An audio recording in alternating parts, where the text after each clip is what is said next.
But you know that from this day forward, the risks of not doing so are far greater. Because here's what I know.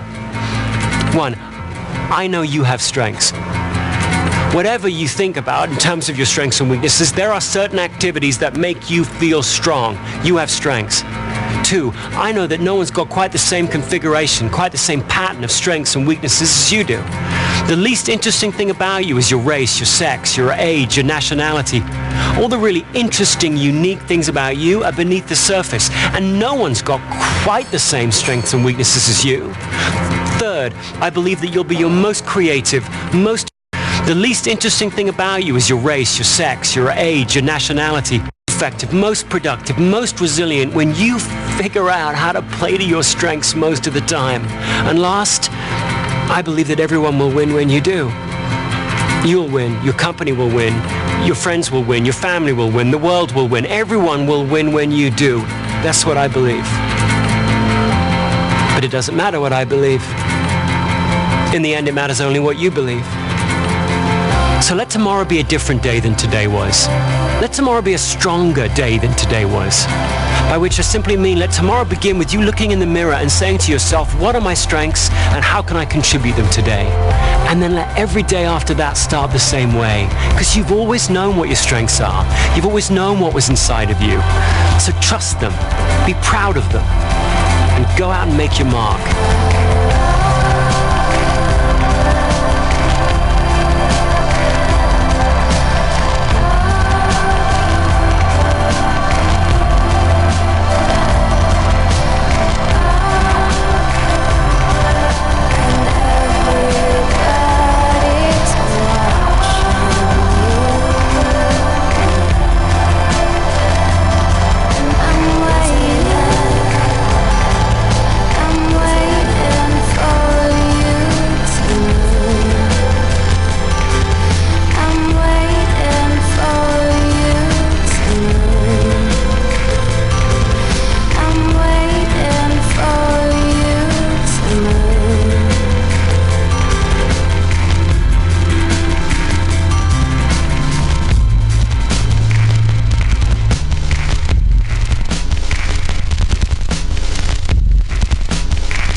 And how do you talk to your manager about your weaknesses? I mean, in most working places that I've been into, you're not supposed to have any weaknesses. By the time you get to any level of responsibility at all, you're supposed to be well nigh perfect. I mean, imagine walking into your manager's office and going, I don't have a strategic bone in my body. No, just strategy, surgically removed at birth for me.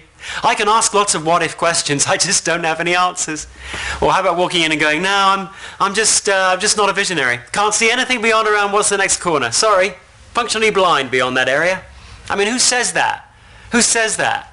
It sounds like you're like a First World War soldier going up to your captain and saying, I'm not really a go up over the trench kind of a soldier. I'm more of a stay at home, clean up the trench. You guys go up over the trench, I'll come back, it'll be spotless. I mean, come on. Who says that these days? And yet you've got to have the conversations. You've got to be able to talk to your manager about what weakens you. If for no other reason, then he or she's got to figure out how to cast you in the right roles. If you're going to manage around your weaknesses, you've got to talk to someone about it. You've got to talk to your manager about it. How do you do that? Well, here are two suggestions. First, don't say, this is a weakness of mine. Say, this is where my productivity is going to be lowest. In this area here, or with this activity here, you're going to see less persistence from me, less creativity from me, less resilience from me. I'm not saying that to whinge, I'm just saying that to tell you. Second, have a couple of things that you think that you can do about it. If you're weakened by long meetings, say, and I figured out, here's a really nifty way to shorten this meeting up, what do you think?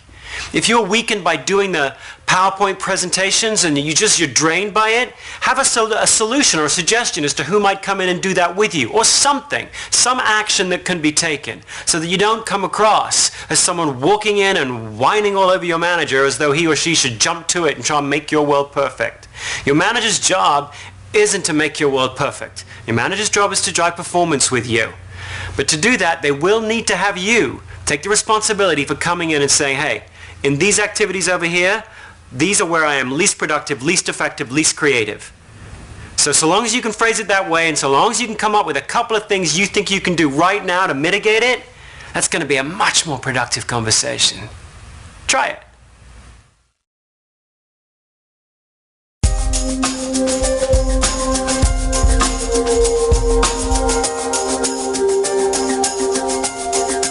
There was a great Broadway musical a couple of years ago called I Love You, You're Perfect, Now Change, which is pretty funny on the Broadway stage, but it's often something that we feel about our colleagues or our employees or our spouse or our family members for that matter. I love you, you're perfect, now change. And it raises the question, how much of a person can you change after you've hired them? How much of a person can you change when you're working with them? Which parts of you are changeable over the course of your life and which parts aren't?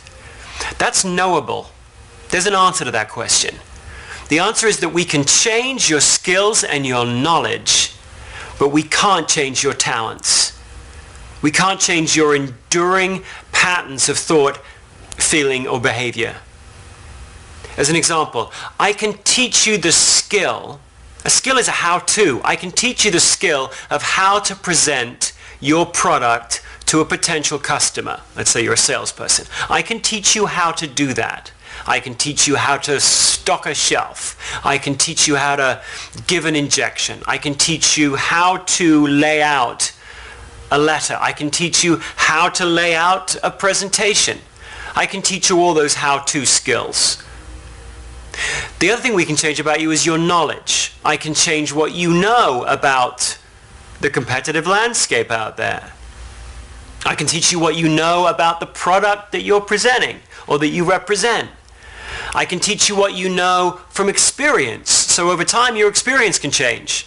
I can teach you what you know about yourself. I can change your self-awareness. And I can change your values, which are part of knowledge. It's part of what you think to be important, what you know to be valuable in life. Clearly, over the course of your life, your values change. Your values at 15, what you think is totally important at 15 is not the same as what you think is totally important as 85. So I can change your values. Skills and knowledge, those can change.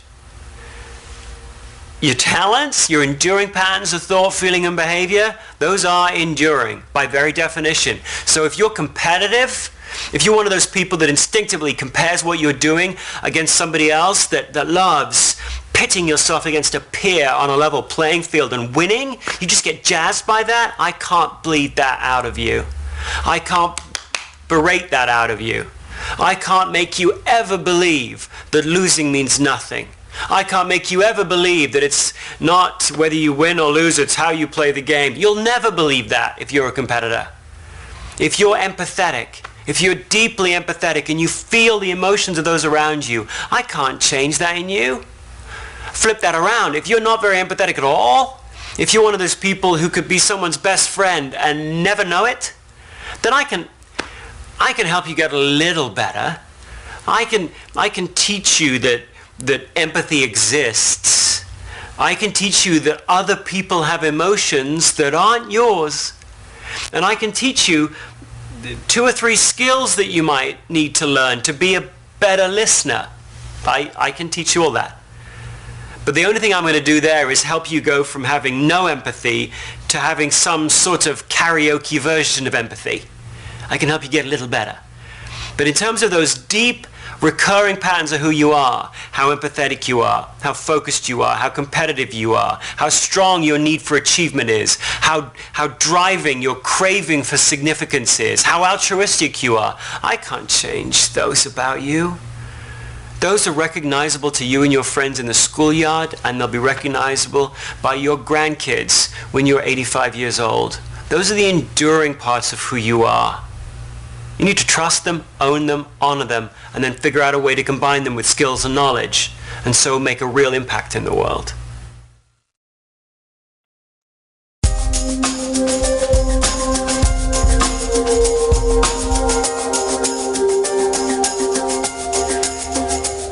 People often ask, where do passions fit into strengths?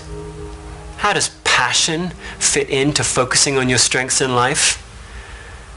Well, passions are the building blocks. Passions are the building blocks of your strengths. But passions by themselves are relatively meaningless. If you're going to take your passions and actually put them to use, you've got to combine them with something specific. In fact, I would say that a strength is a precise passion. Strengths are passions plus precision. Think about it. Some people have a passion for helping others. They're just naturally altruistic. But a passion like that, ooh, I just want to help the world, is as vaporless as skywriting. It looks good up there, but it just blows away in the wind. If you're going to take your passion for helping people and actually put it to work, there's got to be some specificity that you bring to the table. You could take your passion for helping others and turn it into the discipline and the specific activities of being an ER nurse and working in the frenzied triage environment of a trauma unit. Or you could take your passion for helping others and turn it into the much different set of activities involved in being a grief counselor in a hospice. The activities that fill a week of a grief counselor in a hospice couldn't be any more different than the activities that fill the week of a trauma nurse. And yet both of them are under the passion of helping others. So if you really want to take responsibility for your passions, yeah, listen to them. Yeah, write them up in the sky there. But then over the course of your life, it's your responsibility to bring them down to earth and put some specificity, some specific actions, some specific activities to those passions of yours. Early on in life, I discovered that I had a passion for asking questions. I had a passion even for interviewing. I mean, I took it from asking questions to, I have a passion from interviewing. I took it from 30,000 feet to 5,000 feet. But actually, even that wasn't specific enough, because I realized I didn't actually love interviewing.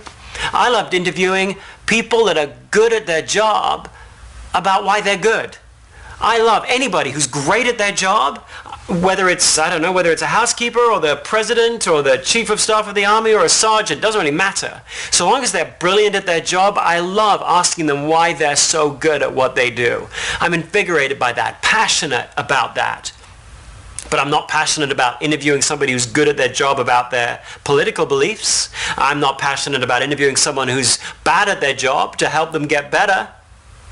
Sometimes I wish I was. Sometimes I wish I was passionate about helping someone who was struggling at their job to improve. But for no good reason that I can see, I'm not really.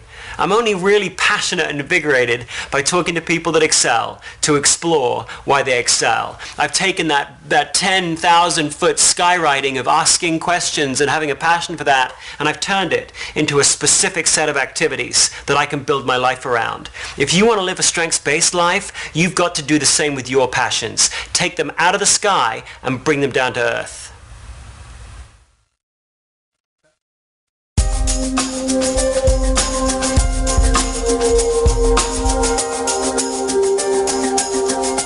I once worked with this guy that just bugged me. I didn't want him to bug me. I wanted to like him, but he just bugged me. Let's call him one-upmanship guy, because he was that guy who always had to have one thing better than you. If you had an idea, he'd have one better. If you had some client success, his success would be just that much bigger. He was the guy where if you said you'd climb Mount Everest, he said he'd climb to the moon. He was that guy, just always one thing better than you. And I wanted to like him, but I would look at him and I would go, I mean, I wouldn't say this out loud, but I would think to myself, you deplete me. You deplete me. Every time I think about going to a meeting with this guy, I would think I'd be walking in like this, and I'd find myself just almost physically not wanting to go into the room with him, not wanting to sit across the table with him. What do you do when the people you work with weaken you? Well, here are 4 strategies you might want to think of. First, stop being around them. I know, sometimes you can't avoid them, but you can probably do something to avoid being around them. And sometimes a legitimate strategy to use for a bad relationship is to get out of it. So can you, first of all, stop being in situations where you're in close proximity with that person? Second, can you team up with someone that softens his rough edges? with this chap, with one-upmanship chap, there was a third person who we often used to work around who was really inquisitive.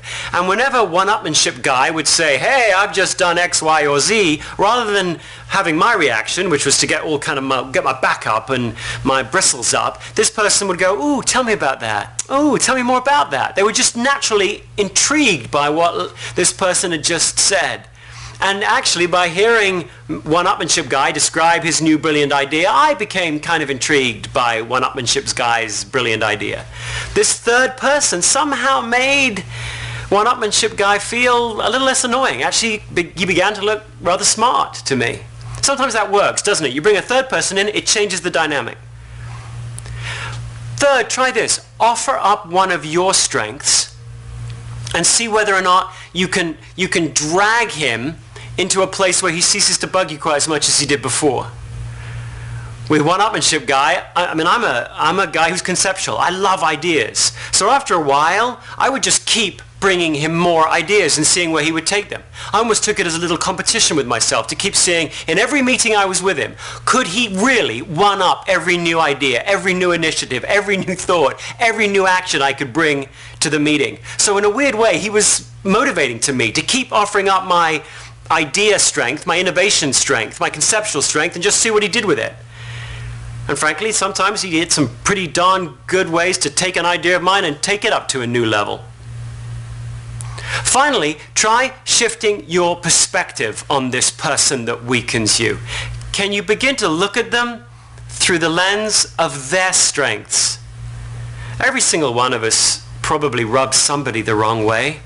And you could choose to look at somebody through what they don't bring. You could choose to look at somebody through who they aren't. You could choose to characterize anybody in the world by what they don't bring. Well, perhaps the problem wasn't one-upmanship guy's problem. Perhaps it was my problem. Perhaps I was looking at him as someone who was trying to compete with me, and all he was doing was trying to bring new ideas to the table. Perhaps I shouldn't have looked at that as a direct conflict or competition with me. Perhaps really I should have looked at that behavior as him never being satisfied. Maybe he was the kind of guy who always was looking for some better way, some new configuration, some thing as yet unthought of. And therefore maybe he was an awesome catalyst for me and the rest of the team.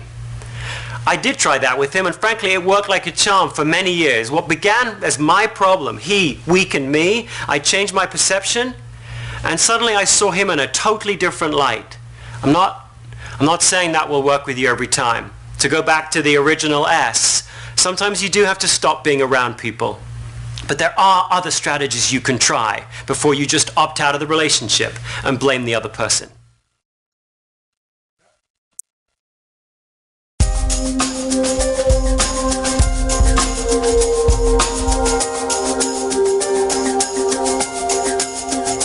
It's hard to talk about your strengths with your manager, isn't it? Because half the time it sounds like you're boasting. It sounds like you're walking in and bragging that, hey, I'm good at activating projects with clients, or hey, I'm good at analyzing data. Most of us don't really want to seem that kind of self-involved, self-aggrandizing kind of person, so we don't often talk to a manager about our strengths. We talk about our areas of improvement. But you should be talking to your manager about your strengths. You should be volunteering your strengths. And so you need to find a simple way to do that that doesn't make you look like a braggart. Here's the best way to do it. Frame it as, here's a couple of things that I can do, a couple of tangible things that I can do to help us reach our objective. Tie your strength, what strengthens you, to the activity and then to the goal that you all have as a team. The more clearly you can make that link, that what you're saying is, how can I make a bigger contribution to driving this goal? That's what the manager wants to hear. The manager wants to hear that you've got more to offer, that you've got more to bring. The manager wants to hear, where are your shoulders going to be broadest? Where will you be most resilient? Well, you have the answer to that.